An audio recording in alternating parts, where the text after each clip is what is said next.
আবাসের টাকা তো পেয়েছো, এবার উন্নয়ন ফিটা দাও। দুই অসহায় বিধবা মহিলার কাছ থেকে রসিদ কেটে উন্নয়ন ফি নেওয়ার অভিযোগ উঠল পঞ্চায়েতের বিরুদ্ধে।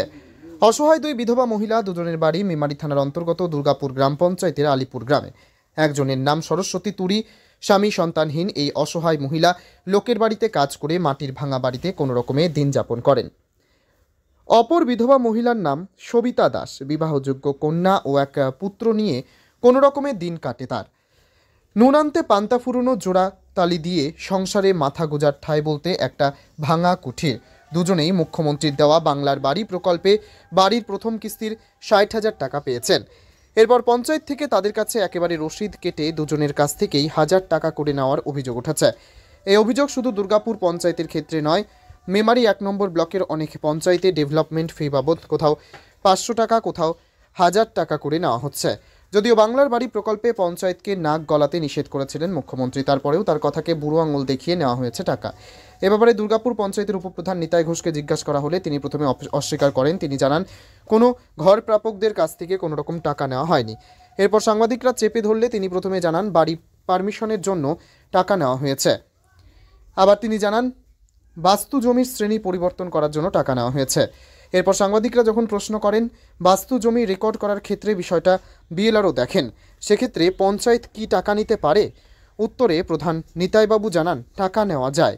এক কথায় তিনি জানান পঞ্চায়েত ডোনেশনের ওপরে চলে, অর্থাৎ পঞ্চায়েতের আনুষঙ্গিক খরচপাতির জন্য ডোনেশন নেওয়া হয়, অর্থাৎ এই টাকা নেওয়া হয়েছে পঞ্চায়েতের নিজস্ব ফান্ডের জন্য। তবে তিনি ক্যামেরার সামনে জানান বাংলার বাড়ির প্রাপকদের কাছ থেকে কোনো রকম টাকা নেওয়া হয়নি। পঞ্চায়েত উপপ্রধান অস্বীকার করলেও আমাদের ক্যামেরায় ধরা পড়ল অন্য ছবি।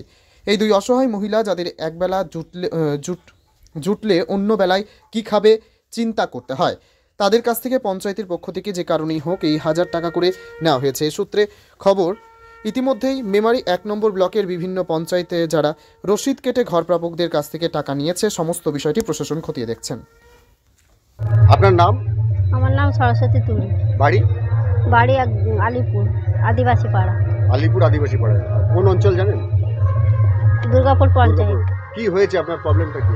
প্রবলেমটা হয়েছে, আমি পঞ্চায়েতে গেছিলাম আমার স্বামীর ওই কাগজপত্র নিয়ে। উনি একটা বই করেছিলেন, তার জন্য দিয়ে ওখানে গেলাম। দিয়ে সবাই বলছে যে ওখানে ১,০০০ টাকা করে নিচ্ছে নাকি ঘর এসেছে যাদের যাদের, তার জন্য ওখানে গেলাম। দিয়ে জিজ্ঞেস করলাম, বলছে হ্যাঁ ১,০০০ টাকা করে দিতে হবে। কিসের জন্য দিতে হবে? না পরের লটের টাকাটা ঢুকবে না তার জন্য। দিয়ে তার জন্যই আমি ওই টাকাটা দিয়েছিলাম। দিয়ে আমাকে বললো তোমার আধার কার্ড আর কী বলে যেন বইটা বার করুন আর ফোন নাম্বার দিয়ে সব কিছু দিলাম। দিয়ে বললো যে এটা হবে না, তোমাকে করতে হবে, আধার লিঙ্ক করতে হবে ফোনের সঙ্গে। দিয়ে আমি বললাম যে একবার তো হয়েছে। বলছে হ্যাঁ একবার এবারে হয়েছে, আগের বারে হয়েছে, এবারে কেন হবে না? আমি যে কেন হবে না কী করে জানবো? আমি একবার ছাড়া দুবার করেছি, ফোনের সঙ্গে আধার লিঙ্ক করেছি। দিয়ে বলছে না আবার করতে হবে। দিয়ে আমি তার জন্য কালকে পোস্ট অফিসে গেছিলাম, দিয়ে আধার লিঙ্ক করে এসেছি। ১ সপ্তাহ পরে বলেছে চেক করতে। দিয়ে ওখানে গেলাম, আমার স্বামী নেই, ছেলে নেই, কেউ নেই। আমি এই কারণে টাকাটা দিয়েছি যে আমার তাড়াতাড়ি করে ঘরটা আসে, আমি লোকের বাড়িতে থাকি। আপনি কি জানেন যে এই ঘরের ব্যাপারে যে মুখ্যমন্ত্রী যে ঘর দিচ্ছে এতে কোনো কাউকে টাকা দিতে হবে না, কোনো পারমিশন করা লাগে না? না আমি কিচ্ছু জানি না, আমি কিচ্ছু জানি না। সত্যি কথা বলতে আমি লোকের মুখে শুনেছি, তার জন্য আমি যা জানছি যে আমার হয়তো আর টাকা ঢুকবে না। আমার তো আর টাকা নেই যে ঘর থেকে দিয়ে আমি টাকাটা করব, তার জন্য আমি ১,০০০ টাকাটা দিয়েছি। আপনি এখানে তো গ্রাম সদস্য ছিল, পঞ্চায়েত কি মানে? হ্যাঁ এটাই আমার ভুল হয়েছে, আমি কাউকে জানাতে পারিনি। এই কারণে জানাতে পারিনি যে আমার স্বামীর কাগজগুলো নিয়ে ছুটাছুটি করছিলাম বলে একটু দেরি হয়ে গেছে বলতে। দিয়ে আমাদের পাশের বাড়ি ভাইপো হয়, সম্ভব বলে নাম, ওকে বলেছি যে বাবু দেখ এরম এরম বলছে কিসের জন্য নিয়েছে? আমি কিসের জন্য নিয়েছে জানি না কো, এই জন্য ১,০০০ টাকা নিয়েছে, আমি এই পর্যন্ত জানি। ওকে কাগজটা আরেকবার নাম বলুন। সরস্বতী তুরি। বাড়ি? বাড়ি হচ্ছে আদিবাসী পাড়া, আলিপুর পঞ্চায়েত, দুর্গাপুর পঞ্চায়েত। বাংলা বাড়ি প্রকল্পে যারা ঘর তৈরি তাদের কাছ থেকে কোনো টাকা পয়সা নিইনি কোনোভাবেই। যারা বাংলা বাড়ি ঘরের প্রকল্পে ঘর পেয়েছে তাদের কাছ থেকে এই জন্য নিইনি পয়সা। কিসের জন্য নিয়েছে? নিয়ে এটা ঘর 1000 যাবো টাকা তাদের করে টাকা দেবো কেন? এটাও মানে যাদের ঘর এসছে তারা অভিযোগ করছে যে তাদের কাছ থেকে 1000 টাকা করে নেওয়া হয়েছে, যে পারমিশন বাবদ দ্বিতীয় ক্ষেপে টাকা ঢোকার জন্য, কিস্তি ঢোকার জন্য। না না, এটা পুরো মিথ্যা অভিযোগ। এই ধরনের কোনো ঘটনাই ঘটেনি। যেটা আমাদের ঘরের পারমিশন দেওয়া হয়, অনলাইনে যারা অ্যাপ্লিকেশন করে অনলাইনের মাধ্যমে পারমিশন দেওয়া হয় ঘরে। ঘরের ওই বাংলা বাড়ি যারা করছে তাদের জন্য কোনো পারমিশনের প্রয়োজন নেই। তাহলে রিসিপ্ট একটা রিসিপ্ট দিচ্ছেন 1000 টাকার। অন্য কোনো ব্যাপারে ডোনেশন দিতে পারে। কি বিষয়ে ডোনেশন দিতে পারে? আমরা ওই তো আপনার ওই কনভারসেশন, তারপর আপনার ওই ইয়েগুলো হয় না, ওই যারা ওই বাড়ি তৈরি করছে ইয়ের জন্য, যাই ওই বাস্তু জমি নেই, বাস্তু জমি সব অন্য জমিতে করছে, তার জন্যে তার জন্য ডোনেশন দিতে হয় না, বাস্তু জমি করতে হয় রেকর্ড? ওইটা বাস্তু জমি করার জন্য যে ইয়ে করে না, তো বিএলআর অ্যাপ্লিকেশন করে, সেটা তো বিএলআর থেকে হবে, Notification কিন্তু তাহলে পঞ্চায়েতের পঞ্চায়েত 1000 টাকা নিচ্ছে কেন? নো অবজেকশন দেওয়ার জন্য, এমনি কিছু নেই। নোটিফিকেশনের জন্য টাকা লাগবে নাকি? ওইটা ওই যে ইয়েটা করা হয় বাস্তু করতে রেকর্ড করার জন্য, তো সেটা বিএলআর অফিস। হ্যাঁ, পঞ্চায়েতের ডোনেশন নিতে হয়। তার জন্য টাকা লাগে? তার জন্য ডোনেশন বাবদ কিছু ডোনেশন নেওয়া হয়। তা আবাস যোজনা যারা বাড়ি এসছে, যাদের নাম এসেছে, তারাই তো 1000 টাকা করে দিচ্ছে।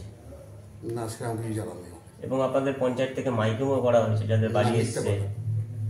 এবং পুরো মিথ্যে কথা এটা। পঞ্চায়েত কেউ পঞ্চায়েত যিনি অপপ্রচার করছে, আছেন, পঞ্চায়েতকে ওই সব জড়াতে চাইছে, কেউ ফেরাতে চাইছে। পঞ্চায়েতের তো সই আছে পঞ্চায়েত প্রধানের। অন্য কোনো ব্যাপারে নিয়ে নিতে পারে বলছি তো, ডোনেশনটা অন্য কোনো ব্যাপারে নিয়ে যাবে, ঘরের ব্যাপারে নয়। একটা বিধবা মানুষের কাছ থেকে এরকম নেওয়া যায়, মানে সে একদমই তার চলছে না, সে মানে দিন আনা দিন খাত কি থেকে কারণ অবস্থা। নিয়ে তো বলতে পারছি না আমি। কিন্তু তারা কিন্তু ওই বলছে, কিন্তু অভিযোগটা কিন্তু ওই রকমই করছে মিথ্যা। যে কিন্তু আপনাদের পঞ্চায়েতের একজন উপপ্রধান, আপনি চেয়ারে বসে আছেন, আপনি জানেন না যে কিসের জন্য নেওয়া না না, পুরোপুরি মিথ্যা হবে। ওই তো বললাম কনভার্সনের জন্য নিতে পারে। কি কনভারসেশন? ওই তো বাস্তু শ্রেণী, জমির শ্রেণী পরিবর্তন করার জন্য। এটা কি নেওয়া যায় এরকম ডোনেশন? হ্যাঁ, নো বিষয়ে ডোনেশন নেওয়া হয়। নেওয়া যায়? নেওয়া হয়, মানে আপনারা নেন, নেওয়া যায় না, আপনারা নিচ্ছেন, তাই তো? নেওয়া যায় না, নেওয়া যায়। পঞ্চায়েত তো যে বিভিন্ন যে অনেক টাকা খরচা ডোনেশনের উপরই চলে। পঞ্চায়েত ডোনেশনও করে চলে, তাই তো? ওই যে আমাদের আনুষঙ্গিক যে সমস্ত খরচাপাতি, মানে আমি এটা সব সরকার থেকে কি আপনাদের কোনো ফান্ড দেওয়া হয় না, এইভাবে ডোনেশন ওন ফান্ডের জন্য কোনো ফান্ড দেওয়া হয় না। মানে এই টাকাটা আমাদের ওই যে- 1000 টাকাগুলো ওন ফান্ডে যাচ্ছে, তাই তো? 1000 টাকাগুলো, হ্যাঁ, ওন ফান্ডে। ওন ফান্ডে যাচ্ছে। 1000 টাকাগুলো বলতে ওই যে ইয়েগুলো আপনার, যে মানি রিসিভ আপনারা বাড়ি যারা করছে তাদের না তাদের কাছে পয়সা নিয়ে নিত। 1000 টাকা করে দেওয়া আছে দেখছি। তো আপনার বিল দিচ্ছেন, সেখানে লেখা রাখছে। আরে বাবা, ওটা কনভার্সনের জন্য নিচ্ছি তো, তারা তো বলছে, বাড়ি তৈরির জন্য নিয়ে নি পয়সা। তারা তো বলছে দ্বিতীয় ক্ষেপে টাকা আসবে না এই টাকা না দিলে। কেন আসবে না? পঞ্চায়েত বলেছে পঞ্চায়েত বলেছে, এবং আপনি বলেছেন। পুরোপুরি মিথ্যে কথা বলছে। একজনকে নিয়ে আসবেন আমার সামনে এসে বলুন, পুরোপুরি মিথ্যে কথা বলছে। তাই এই ধরনের কোনো টাকা নেওয়া হয়নি, তাই তো? না না, বাংলা বাড়ি প্রকল্পের গ্রাহকদের কাছ থেকে কোনো রকম টাকা নেওয়া হয়। আপনার নাম? যাই হোক, আপনি কি আপনি পরিচয়? উপপ্রধান দুর্গাপুর গ্রাম পঞ্চায়েত।